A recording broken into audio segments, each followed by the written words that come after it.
नमस्कार, आप देख रहे हैं DDR न्यूज। मैं हूं आपके साथ दीनानाथ यादव। इस समय हम मौजूद हैं उत्तर प्रदेश के गोरखपुर जिले के एकदम दक्षिणांचल में खड़ेसरी में स्थित मानव शिक्षा संस्थान के प्रबंधक आलोक गुप्ता जी के साथ। ये वार्ड नंबर 46 के जिला पंचायत सदस्य भी हैं।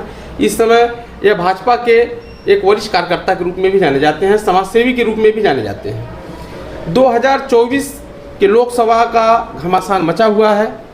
इसी बीच हमारी मुलाकात इनसे हुई। जानते हैं यहाँ की जनता, यहाँ के लोग इस बार किसको चुनाव में मैदान में लेकर आएंगे, किसको MP बनाएंगे, किसको इस संसदीय क्षेत्र का बागडोर संभालने के लिए देंगे। सर, हमारे चैनल में आपका बहुत बहुत धन्यवाद। सर, 2024 का चुनाव अब तो आ गया है। लगभग 1 जून को चुनाव होने वाला है। 4 जून तक मतगणना के हिसाब से रिजल्ट आ जाएगा। क्या लगता है, भाजपा की सरकार बन पाएगी? निश्चित रूप से भाजपा की सरकार बनेगी। मोदी जी इस बार उनके नेतृत्व में फिर से भारतीय जनता पार्टी चुनाव जीतेगी और देश में ये हैट्रिक लगेगा मोदी जी का। विपक्ष तो कह रहा है कि 200 सीट भी निकालना मुश्किल हो जाएगा। अब विपक्ष और कोई भी जो भी चुनाव लड़ता है तो यही जानता है कि मैं जीत रहा हूँ, लेकिन चूँकि हम लोग कार्यकर्ता हैं, हम लोग गांव-गांव जा रहे हैं, जनता से मिल रहे हैं, लोगों के सुख दुख में शामिल हो रहे हैं और हर तरफ हर मोदी, घर घर मोदी। तो विपक्ष तो सरकार पे इतने आरोप लगा रहा है कि इस सरकार के अंदर महंगाई बढ़ गई, बेरोजगारी बढ़ गई। तो किन किन मुद्दों को लेकर आप लोग जनता के बीच में जाएंगे कि जनता आपको ही वोट देगी? क्यों वोट देगी जनता आपको? अब एक तो छोटा सा एग्जाम्पल मैं आपको देना चाहता हूँ कि ख़ास तौर से मैं अपना देना चाहता हूँ कि पहले हम अगर कोई बढ़िया सामान ख़रीदते थे या कि कहीं हम सिनेमा हॉल में पिक्चर देखने जाते थे तो 10 रुपया 15 रुपये की टिकट में हम पिक्चर देख लेते थे। आज हम जाते हैं सिटी मॉल में पिक्चर देखने के लिए, लेकिन क्या है, वो सुविधाएँ हैं। तो जनता या कोई भी सरकार, ख़ास तौर से मोदी जी की सरकार अगर जनता को लाभ दे रही है, जनता के घर घर सुविधा पहुंचाने का काम कर रही है, तो पैसा तो अधिक लगना ही लगना है। और अगर अधिक पैसा लग रहा है तो उसमें जनता को लाभ भी मिल रहा है, घर घर मिल रहा है। पहले गैस के बारे में देख लीजिए, रात भर लोग सुबह भोर में उठ करके ठंडी में कड़कड़ाते हुए जाके लोग लाइन लगाते थे। आज देखिए गैस की क्या स्थिति है। भले ही थोड़ा सा महंगा है तो क्या हुआ, लेकिन घर घर सुविधा पहुँच रही है। इससे बेहतर तो कोई सरकार हो ही नहीं सकती। सर, सुविधा की बात कर रहे हैं आप, जनता को रोजगार चाहिए ना। जब तक जनता के पास पैसा नहीं आएगा तो सुविधा लेके क्या करेगी? अगर उसके पास 5 रुपये उसके खीसे में नहीं है तो 20 रुपये का सामान कहाँ से खरीदेगा? नौजवान सड़कों पे घूम रहे हैं डिग्रियां ले लेकर, उनके पास रोजगार नहीं है। तो आखिर में वो जब कुछ भी पैसा उनके पास नहीं होगा तो खरीदारियाँ कैसे करेंगे? अपना परिवार कैसे चलाएंगे? महिलाएं, गृहिणियाँ अपना क्या नाम है, राशन कैसे अवेलेबल कराएंगी? आखिर में अपने बच्चों को कैसे पालेगा आदमी? राशन की बात पे आप याद आ गया। अभी देखिए हमारी सरकार भारतीय जनता पार्टी घर घर जो है राशन पहुंचाने का भी काम कर रही है। तो यहाँ तो सारी सुविधाएं मिल रही है। अगर महंगाई है कहाँ, महंगाई की बात करेंगे तो बताइए, अगर महंगाई रहती तो गैस खरीदते कैसे लोग? नौजवान फ्री का राशन नहीं मांग रहा है सर, नौजवान नौकरी मांग रहा है। जो उसके बाप दादे खून पसीने की कमाई का वो डिग्रियां लिया हुआ है, उसका वह रोजगार मांग रहा है कि मैं अपने परिवार को चलाऊं कैसे। सरकार उनको 5 किलो राशन देके सिर्फ अपंग बनाने का काम कर रही है। इसको कैसे आप करेंगे? अभी तो मोदी जी को 10 साल हुए हैं और 10 साल में जो काम मोदी जी ने करके दिखाया है, पिछले 70 सालों में उतना काम हुआ कहाँ था। अब रोज़गार की बात है, बहुत ऐसा नहीं कि रोज़गार नहीं है। रोज़गार नहीं रहता तो ये अर्थव्यवस्था चलती कैसे, लोगों का घर चलता कैसे? घर चल रहा है, अर्थव्यवस्था चल रही है। अब रोज़गार की बात है तो और सरकार काम कर रही है उस पर, सरकार वर्क कर रही है उस पर। आगे चल करके देखिए, अभी इसके बाद जब मोदी जी की सरकार आएगी, देश में जो उन्होंने वादे किए हैं वो वादा भी पूरा होगा और लोगों को रोज़गार भी मिलेगा। अरे जब पेट की भूख लगती है तो डिग्री धारक गलत रास्तों पे जाता है, अपराध की तरफ भागता है।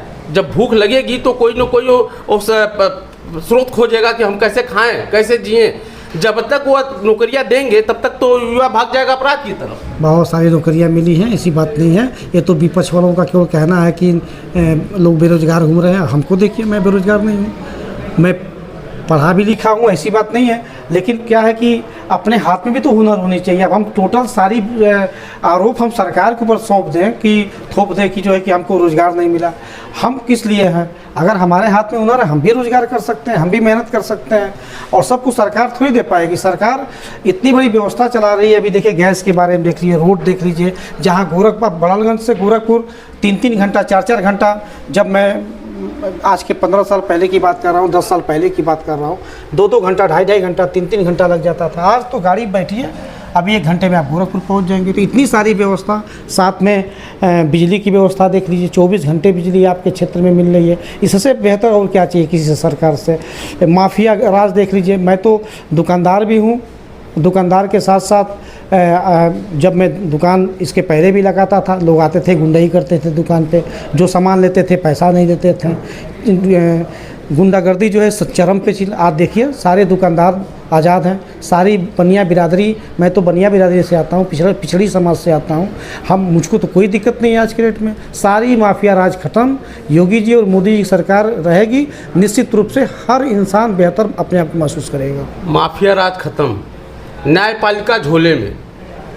अभी जल्दी में आपने देखा मीडिया के सामने, मीडिया की जानकारी में था कि उज्जैन में विकास दुबे की गिरफ्तारी होती है। वो चिल्ला चिल्ला के कहते हैं कि पुलिस मेरा इनकाउंटर कर देगी। 20 सड़क में गाड़ी पलटी हो जाती है। अतीक अहमद और उसके भाई की बीच भीड़ में गोली से मार के हत्या कर दी जाती है। अभी जल्दी में एक बहुत सुर्खियों में एक मामला था कि जिसने आरोप लगाया कि उनको जहर दे के मारा गया। क्या इसको आप अपराध मुक्त भारत कहते हैं? आरोप तो कोई किसी के ऊपर लगा सकता है। अगर जिनकी मौत हुई है, वीडियो फुटिंग है सर, वीडियो फुटेज घूम रहा है कि बीच चौराहे पे 2-3 लड़के क्या नाम है पुलिस कस्टडी में अपराधी को गोली मार देते हैं। जो जैसा करनी वैसा भरनी। ऐसा नहीं कि उन्होंने किसी को गोली नहीं मारा था। अपराध तो इतना था उनका कि लोग थर थर काँपते थे उनसे। और अगर हम किसी का बिगाड़ेंगे तो निश्चित रूप से कोई ना कोई मेरा भी बिगाड़ने के लिए तैयार होगा। तो जब हम जिस खेत में जो चीज़ बोएंगे वही तो हम पाएंगे। रहा सवाल जेल में मौत हो जाने की, तो वह आरोप लगाना आसान है, सिद्ध करना जो सच्चाई रहेगा वही सिद्ध होगा। जांच हुआ है, जांच में ऐसा कोई चीज़ तो आया नहीं। वीडियो तो था अतीक अहमद का जो बीच चौराहे पे गोली मारी गई थी। तो क्या यह न्याय है? क्या न्यायपालिका को वो हटा दिया जाए, इस तरह का न्याय दिया जाए? वो सारे लोग जेल में हैं। अगर उन्होंने गलती किया था उसकी सज़ा उनको मिली, ये गलती की है इनकी सज़ा इनको मिलेगी, जेल में है।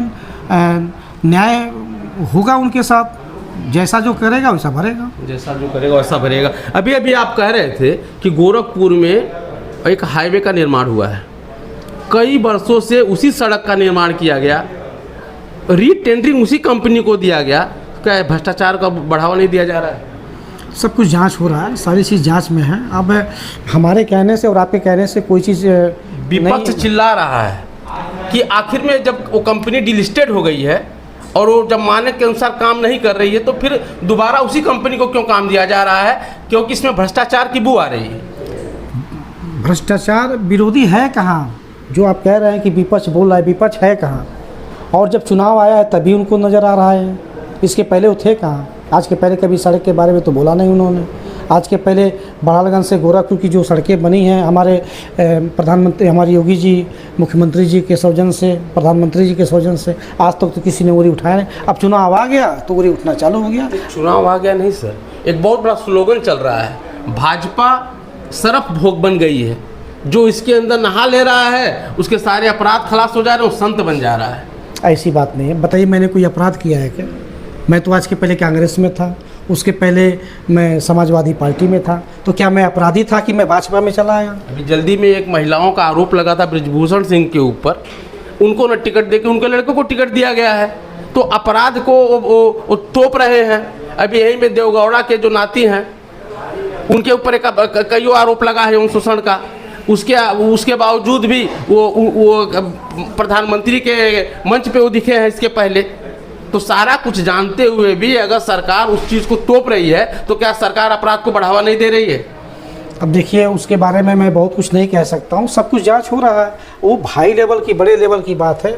मैं बहुत कुछ नहीं जानता हूँ उसके बारे में, जितना जानता हूँ उतना ही मैं बोल पाऊँगा। मैं इतना जानता हूँ कि हर चीज़ की जांच हो रही है और जो जांच में सच्चाई सामने आएगी उसके साथ न्याय होगा निश्चित रूप से। चलिए आते हैं इस क्षेत्र में, जिस क्षेत्र में हम बैठे हुए हैं। क्या लगता है भाजपा की सरकार बन रही है, कमलेश पासवान जी फिर जीत जाएंगे?